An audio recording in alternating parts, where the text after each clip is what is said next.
అందరికీ హ్యాపీ రక్షాబంధన్. ఈరోజు నేనైతే మా పప్పకి ఫస్ట్ రాఖీ కట్టాను. ఏంటి డల్గా కనిపిస్తున్నానా? నాకైతే చాలా ఫీవర్ వచ్చింది, అందుకే డల్గా కనిపిస్తున్నా. నేనైతే మా అమ్మమ్మ వాళ్ళ ఇంటికి వెళ్ళాను మా తమ్ముడికి రాఖీ కట్టడానికి. అక్కడ నుండి మూటపల్లి వెళ్ళాము. అదైతే మా మమ్మీ వాళ్ళ అమ్మమ్మ వాళ్ళ ఊరు. మా మమ్మీ అయితే చిన్నోనికి రాఖీ కట్టింది. చిన్నోనికి అది ఫస్ట్ రాఖీ. మమ్మీతో పాటు నేను కూడా కట్టాను. మా తాతమ్మ వేడి వేడికి బజ్జీలు చేసింది. బజ్జీలు చాలా టేస్టీగా ఉన్నాయి. అక్కడ నుండి మళ్ళీ ధర్మారం వచ్చాము.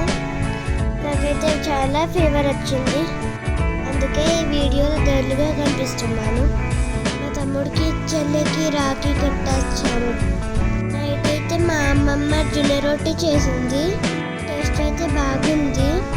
మీరు ఎలా జరుపుకున్నారు ఫ్రెండ్స్?